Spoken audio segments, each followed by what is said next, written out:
On vous retrouve, chers invités, pour la suite. C'est la fin de Regard Croisé. On va parler maintenant du Togo. Les Togolais pourront bientôt se rendre au Maroc sans visa, indique Robert Doucet, ministre togolais chargé des Affaires étrangères, dans le cadre d'une rencontre avec son homologue marocain Nasser Bourita. Les deux diplomates annoncent en effet un accord qui devrait être signé prochainement et qui facilitera la circulation entre Rabat et Lomé.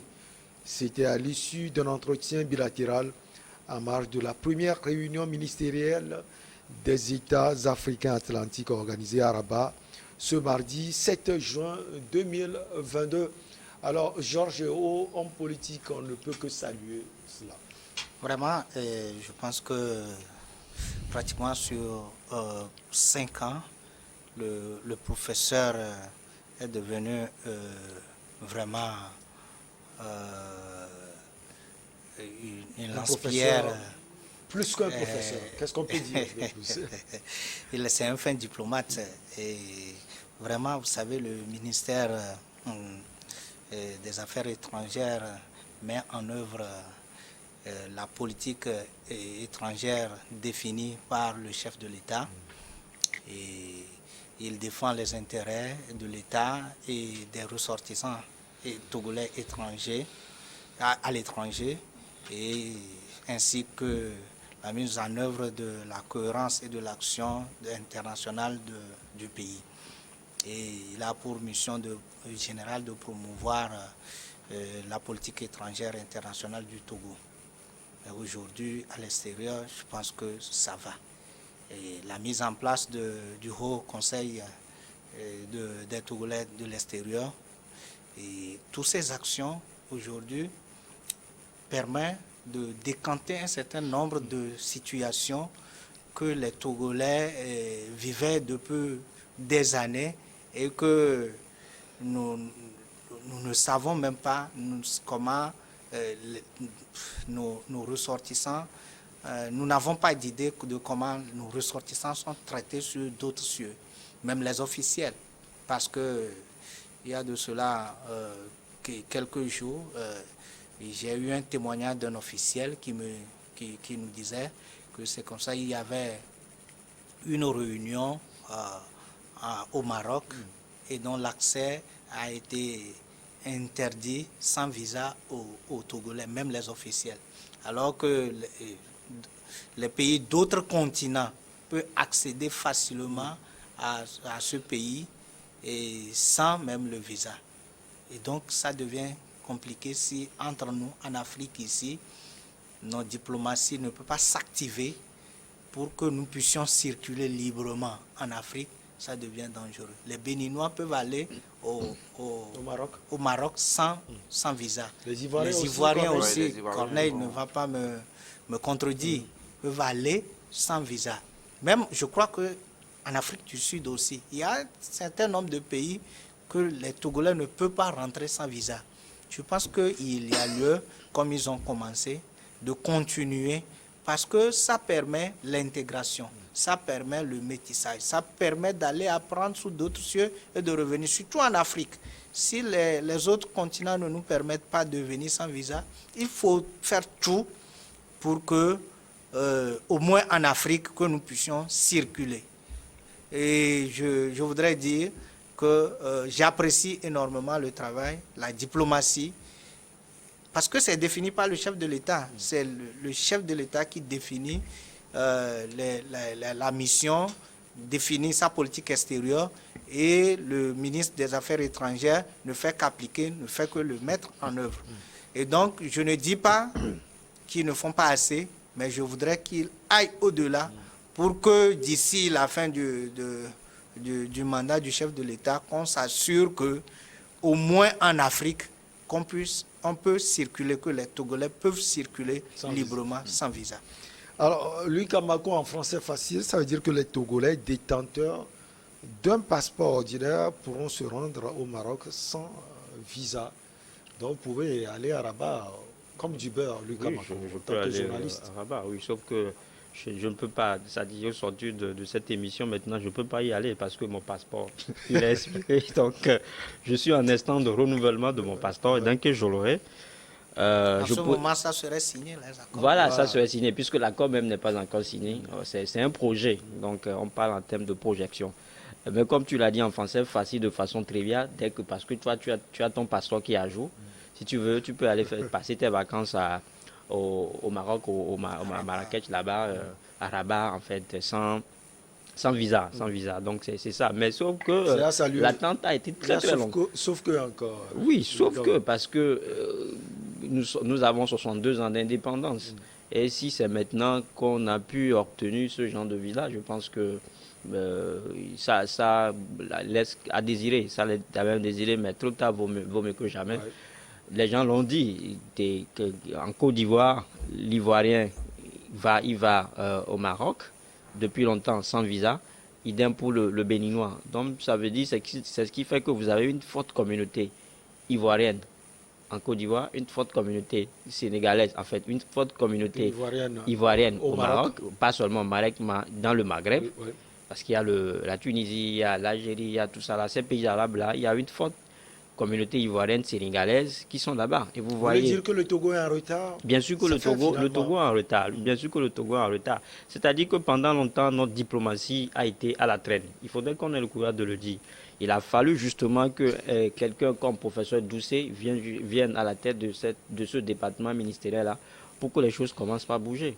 Aujourd'hui, ça bouge, sauf que le chantier est tellement vaste que on doit lui donner du temps. On doit lui donner du temps. Mais au-delà de tout, il y a aussi le poids de notre passeport qui cause problème. C'est quelqu'un qui a le passeport ivoirien n'est pas traité de la même manière que quelqu'un qui a le passeport togolais. Tout cela, c'est un travail de diplomatie qui doit être fait. Et je pense qu'on est à l'œuvre. Maintenant, le Maroc dont on parle, si vous voyez comment est-ce que nos frères et sœurs sont traités là-bas, c'est aberrant, quoi. Ça fait pitié. C'est-à-dire que vous prenez ces pays-là, vous avez écouté ces derniers temps les déclarations d'un certain entraîneur algérien qui justement ne se reconnaît même pas. Jamel Belmadi, qui en réalité ne se reconnaît même pas. Elle l'avait dit. Donc le discours, c'est un discours qui date. Ils l'ont toujours dit. Ces gens-là, ils se prennent comme un prolongement de la France, mais malheureusement, les Occidentaux, bien les Européens aussi ne la reconnaissent pas. Donc ils se retrouvent au juste beau milieu, un peu peut-être isolés. Donc c'est ça aujourd'hui qu'il faut voir. Parce que cet accord-là n'est pas anodin. C'est-à-dire qu'on ne l'a pas signé. Est signé, on ne le pense pas signé. Est signé, ça ne sort pas du néant. Quand vous avez nos frères étudiants qui sont dans le... Moi, j'ai eu un frère qui, malheureusement, n'a pas pu résister parce qu'il a été victime de pas mal de racisme là-bas, qu'il a été obligé de revenir au pays.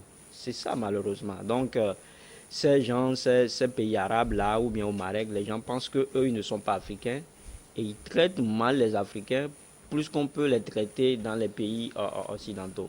Donc, je pense que le travail doit être fait à ce niveau-là aussi.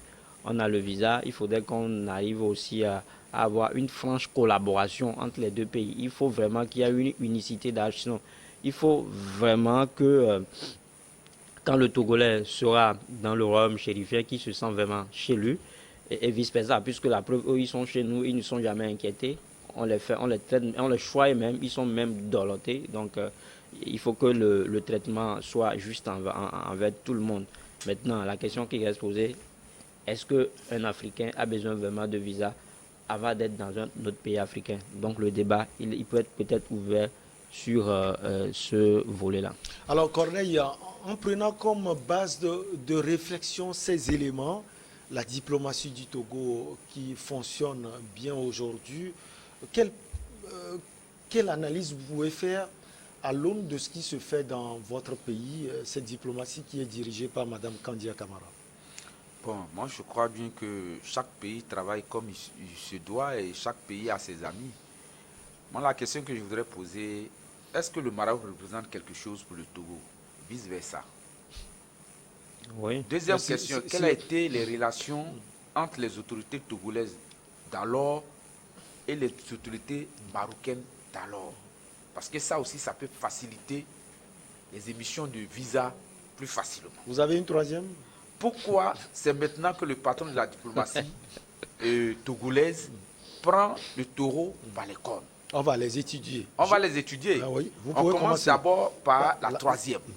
Et le maire Hérault disait tout à l'heure qu'il y a un officiel qui lui aurait dit qu'il a été bloqué au Maroc parce qu'il n'avait pas de visa marocain.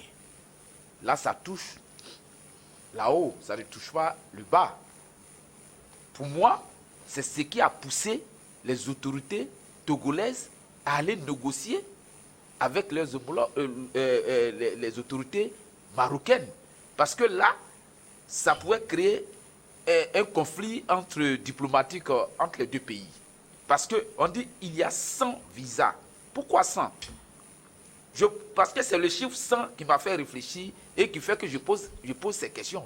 Il y a des milliers de Togolais qui peuvent s'élever aujourd'hui, aller au Maroc, aller faire les affaires, ou bien aller même se balader comme ça. Mais pourquoi on donne à 100 personnes? Dans le Kamako, c'est limité. C'est limité. Il faut faire vite ça. On dit 100 personnes. C'est pourquoi lui, Kamako, a dit que lui, il ne peut pas avoir de visa. Ce n'est pas parce que son passeport est périmé, mais lui, il ne peut pas avoir de visa. Parce que ces 100 personnes, quand vous allez bien compter, il y a combien d'autorités à chose au Togo? Il y a peut-être plus de 1000. On choisit 100 dedans. Est-ce que le citoyen lambda peut avoir ce visa? Ce serait difficile. Ça dépend de ce qu'elles vont chercher au Maroc. Mais c'est ce que j'ai dit, ce serait difficile pour eux d'avoir le... Les gens même ne veulent même pas que les Togolais partent là-bas. Sinon, vous voulez donner le visa ou bien vous ne donnez pas le visa. C'est ce même Maroc qui voulait rentrer dans la CEDEAO. Bien Mais sûr. quand vous voulez rentrer dans la CEDEAO, ça c'est la moindre des choses. Ouvrez les frontières. Ouvrez les frontières. Parce que vous êtes dans la CEDEAO, circulation des personnes et des biens. Libre N'est-ce circulation, pas? des Libre personnes circulation et des biens et des personnes.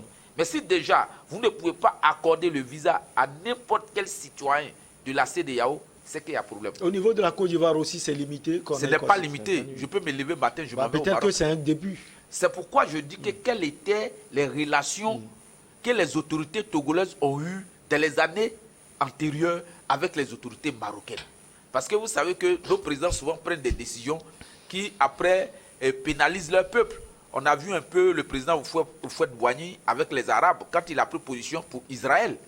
Les pays arabes n'étaient pas d'accord avec le président Houphouët. Mais le président Houphouët était très à l'aise en Israël. On peut aller en Israël comme on veut, en Côte d'Ivoire. Vous voyez? Mais peut-être qu'en son temps, soit le président Olympio ou bien le président Eyadema avait pris des décisions qui n'avaient pas plu au Maroc. Parce que le Maroc aussi avait un problème sur le Polisario. Le fonds Polisario. Donc si on va dans le fond fin, épineuse. on va comprendre que soit le président Eyadema ou bien le président Olympio avait pris une décision qui n'arrangeait pas le roi Hassan II. Donc, Est-ce qu'il ne favoriserait pas le roi Hassan II. Donc il a fermé ses frontières au Togo. Moi je crois bien que ce sont tous ces éléments. Vos questions nous intéressent. On a étudié la troisième, la deuxième, on peut la poser à l'homme politique. À l'homme politique, oui. Quelles ont été les relations entre les autorités togolaises et marocaines depuis les indépendances? Elle est la bienvenue puisque c'est un homme politique. politique. La question passe par moi et va vers Georges. En fait, je n'ai pas compris quelque chose quand Corneille disait sans visa. Parce que... moi aussi, je n'ai pas l'info.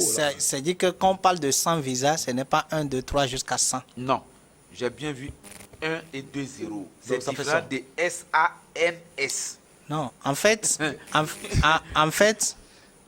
ce qu'on est en train ce que la diplomatie togolaise est en train de mettre en place, c'est de œuvrer en sorte qu'on enlève cette histoire de visa entre Rabat et Lomé. Donc, quand on dit 100, est-ce que c'est un début, Georges? Ce n'est pas 1, 2, 3 jusqu'à 100. Ok. C'est ce que je voudrais corriger. Ok. En fait, l'accord, Parce que je n'ai pas c'est eu de faire l'info en aussi. sorte, c'est de faire en sorte qu'il y a plus De visa. de visas, Ok. que Donc, les c'est Togolais, SANS. que tout Togolais détenteur de D'un passeport. passeport ordinaire, Ouais. pas passeport de Diplomatique, service ni de diplomatique, Passeport de ordinaire. service. qu'il peut se rendre. Donc nous prions que cet accord soit vivement signé et que nous puissions aller pour des cas de formation, des cas de visite touristique, etc. Tout ce que le Togolais peut faire, il y a même des affaires que les Togolais, ils peuvent même venir ici. Et là, ça va être bien. Alors, mais quand ce qui concerne les relations, justement, qui étaient entre les deux pays, c'est une relation... Est-ce que c'est une relation qui ne permettait pas les visas, etc. Je ne pense pas que y a une relation conflictuelle entre le Maroc et le Togo en tant que tel. Seulement, je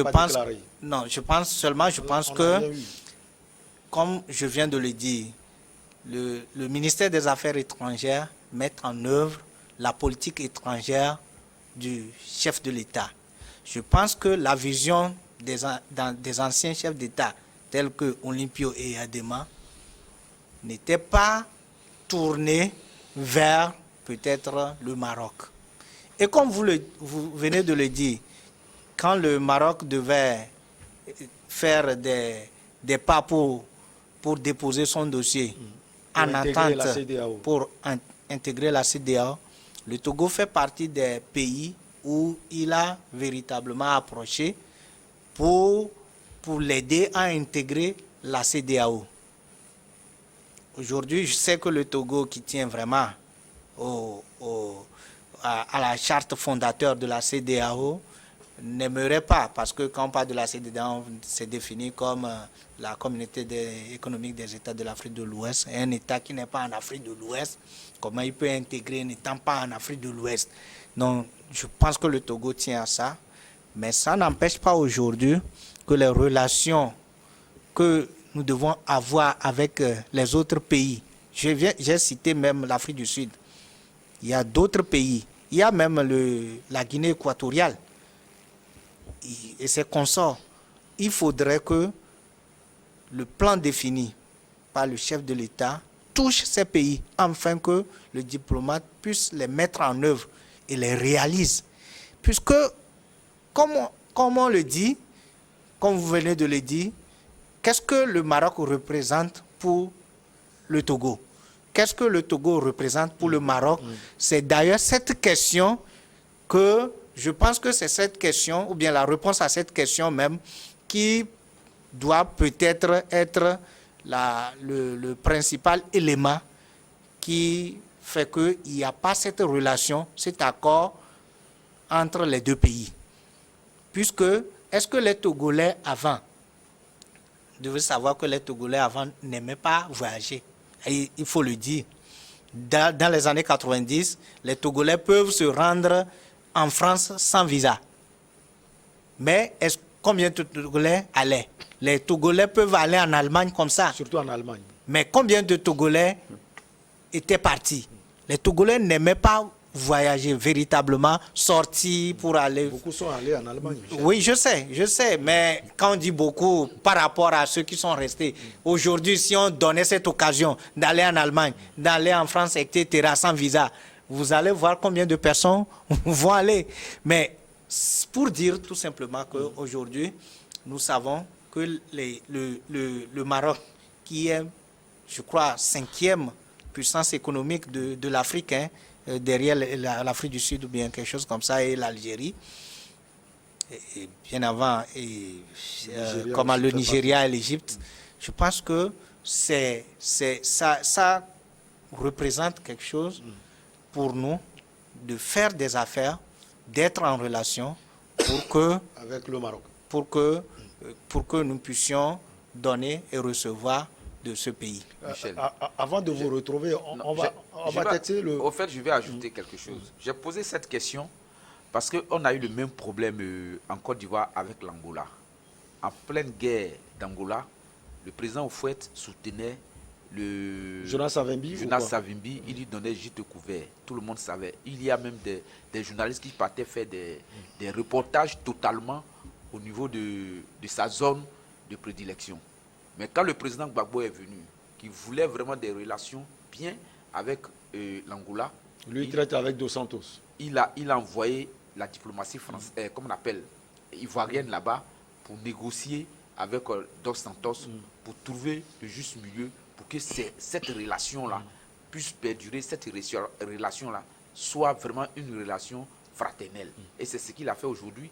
Je crois bien que les autorités ivoiriennes n'ont pas de problème avec l'Angola. C'est pourquoi j'avais soulevé le problème. Peut-être que moi, je ne connais pas à fond la politique togolaise. Non, il n'y a pas, une relation conflictuelle. Alors, sans visa, qu'est-ce que ça peut apporter, Lucas Mako, concrètement, surtout au Togo? C'est ce qui est important. Non, mais pour nous, en tout cas. Pour nous, c'est vrai qu'aujourd'hui, on dit que le monde est devenu un village planétaire et qu'aucun pays ne saurait vivre en autarcie. Quand il y a ce mouvement-là, quand il y aura ces chassés croisés entre les Togolais et les Marocains, je pense que c'est l'économie togolaise, justement, qui sera revue à la hausse. C'est l'économie togolaise qui justement... Surtout que c'est une puissance économique en Afrique. Oui, surtout le Maroc est une puissance économique en Afrique et surtout que dans l'accord, on prévoit l'organisation très prochainement d'une commission maroco-togolaise et un forum économique qui va juste réunir les deux pays. Donc là, on va discuter des opportunités d'affaires économiques entre les deux pays. Qu'est-ce que le Togo peut apporter au Maroc? Qu'est-ce que le Maroc peut apporter au Togo? Donc quand vous allez dans le grand marché d'Assigame, vous allez voir beaucoup de Marocains qui sont là-bas et qui font le commerce, beaucoup d'Arabes qui sont là. Donc déjà, ils sont dans le pays et ils sont bien lotis. Donc cet accord-là vient justement la réconforter. Elle leur dit que le Togo, vous pouvez considérer le Togo comme votre pays d'accueil. Et l'espoir, c'est que les Togolais aussi soient traités ainsi au Maroc. Équitablement au Maroc, que les Togolais aussi se sentent en sécurité quand ils arrivent au Maroc. Donc c'est ça aujourd'hui. Donc quand ils sont là, est-ce qu'il faut les appeler étrangers? Ce n'est pas un terme que je n'adore pas trop, pour que les gens ne me traitent pas de xénophobes. Mais quand ils sont là, quand les Marocains sont là, je pense qu'ils s'installent au Togo, ils offrent des emplois aux Togolais, ils paient des impôts, et je pense qu'ils continuent comme ça à renflouer la caisse de l'État. C'est un plus, c'est un plus pour l'État togolais. Et donc tout cela réuni, je pense qu'on ne peut œuvrer pour que cette signature-là soit rapidement apposée. Je sais que vous voulez ajouter quelque chose, Georges. Après, vous m'ajoutez aussi ce point. Est-ce qu'au niveau des... ça peut apporter aussi aux étudiants? Oui, effectivement, c'est ce que j'allais ajouter. Pour dire aussi que quand nous parlons de comment est-ce que nous serons bien traités, etc. Et d'ailleurs, dans la discussion, il a été prévu l'ouverture je crois, du consul, du Togo au Maroc, et vice-versa. Je pense que quand vous avez des représentants... Donc ça veut dire que les Togolais de là auront un répondant désormais. C'est ça. Ils pourront facilement trouver solution aux différents problèmes qui s'imposeront désormais à eux. Et les étudiants, justement parce que tu parlais des étudiants, c'est justement pour dire que la relation entre les deux pays n'était pas conflictuelle et n'a jamais été conflictuelle parce que des étudiants togolais bénéficient des bourses marocaines. Pour aller se faire former. Pour se faire former au Maroc. Je parlais tout à l'heure de mon petit frère qui a eu des difficultés là-bas. Donc il y a un consultant qui vient chaque fois ici. Voilà. Il a été formé au Maroc. Et d'ailleurs, moi, je connais beaucoup de géomètres qui ont été formés au Maroc. Les ingénieurs au niveau de cadastre, au niveau de la conservation foncière, qui sont formés. C'est pourquoi je dis... L'ancienne diplomatie qui n'a pas fait le travail. Oui, c'est ce que je disais que... C'est ça, c'est ce que je disais qu'il n'y a pas une relation conflictuelle, seulement que...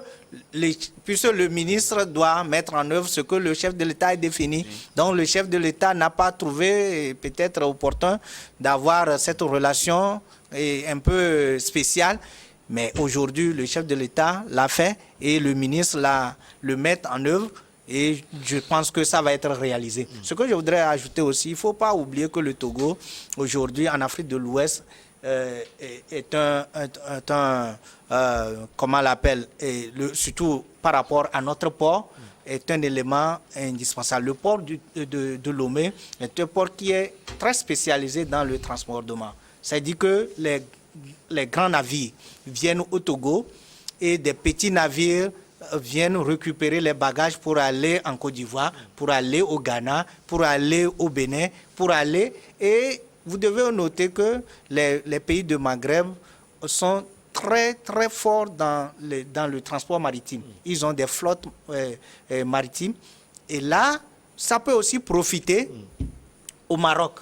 Et ça peut être quelque chose, une relation qui permettra aussi au Maroc de faire des exportations vers l'Afrique de l'Ouest. Et quand ça arrive au port de Lomé, comme nous avons cette relation, ça peut le permettre de gagner. Et là, vice-versa, comme vous venez de le dire, si on n'a même pas de bourse, aujourd'hui, s'il y a le levé de visa, ça permettra à ceux qui ont les moyens d'envoyer leurs enfants pour aller étudier au Maroc. C'est ça qui est très important. Alors, Koneko, si on parle d'autres secteurs, le secteur de l'investissement, de la banque, de l'assurance, ça a été un plaisir de vous avoir sur ce plateau. J'ai employé votre nom, vous voulez ajouter quelque chose? Oui, il faut investir et les Marocains, ils investissent très bien en Côte d'Ivoire. Ils sont dans les banques, dans les assurances et autre chose. Les Marocains ils sont en Côte d'Ivoire il y a très longtemps de cela. Il y a une rue célèbre même en Côte d'Ivoire qu'on appelle la rue 12. Quand vous commencez du début jusqu'à la fin, il n'y a que les Marocains. Corneille Norbert Kouassi, vous êtes homme politique ivoirien. Vous êtes pour le moment au Togo. Merci beaucoup à vous. Merci également au jeune rédacteur en chef de Togo Breaking News, Louis Kamako. On est toujours ensemble. Merci à vous également, homme politique togolais du secte des leaders émergents, Georges Ewo. On vous dit également merci pour l'attention toujours particulière. On se retrouve la prochaine fois. C'est toujours avec le même plaisir. À très vite.